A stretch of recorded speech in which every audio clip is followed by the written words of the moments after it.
গোমতী নদীর পাড়ে উদয়পুর পূর্ব গোকুলপুর গ্রাম পঞ্চায়েত এলাকায় অবস্থিত ন্যাচারাল পার্কে সংস্কার করে তা শীঘ্রই চালু করার দাবি জানালেন এলাকাবাসী। তাদের অভিযোগ, প্রায় ১.৫ দশক আগে কাজ শুরু হলেও এখনও তা চালু করা হয়নি। শিশুদের বিনোদনের জন্য নানা রকম জিনিস দিয়ে সাজানো হয়েছিল পার্কটি, এমনকি খুব সুন্দর আলোকসজ্জারও ব্যবস্থা করা হয়েছিল। বহু টাকা খরচ করে এসব করা হলেও পর্যটন নিগম বা প্রশাসন কেউ এর সংরক্ষণের ব্যবস্থা করেনি। ফলে বর্তমানে তা নেশা কারবারিদের স্বর্গরাজ্যে পরিণত হয়েছে। দিন দুপুরে চলছে পার্কে বসে নানা রকম নেশা কারবার, সেই সঙ্গে আরও অসামাজিক কাজও হচ্ছে বলে এলাকাবাসীর অভিযোগ। এটার এখন খুব করুণ অবস্থায় আছে। এটার যে খেলাধুলার যে সামগ্রী ছিল বেশিরভাগ অংশই ভেঙে পড়ে চুরমার হয়ে গিয়েছে।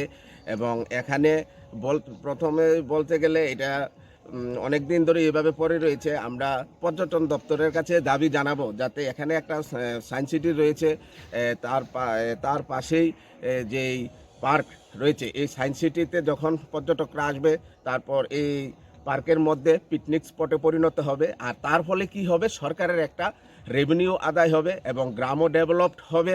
অনেক পর্যটক এখানে আসবে, আসার কারণে যেহেতু টাউন সংলগ্ন গ্রাম, সেটাকে মানুষ অনেকভাবে মনে রাখবে। যে কোনো সময় মানুষ সকালে বিকালে ঘুরতে আসতে পারবে, কারণ টাউন সংলগ্ন গ্রামের মধ্যে এরকম সুন্দর দৃশ্য বা পরিবেশ আমরা কোথাও দেখতে পাই না। তো সরকারের কাছে বিনম্র আবেদন থাকবে, যেহেতু আমাদের সরকার সবকা সাথ সবকা বিকাশ এবং 2019 সালের পরে যে সবকা বিশ্বাস, মানে সবাইকে সাথে নিয়ে চলবো, সবাই উন্নয়নের কথা নিয়ে ভাববো। এই ব্যুরো রিপোর্ট, খবর ত্রিপুরা।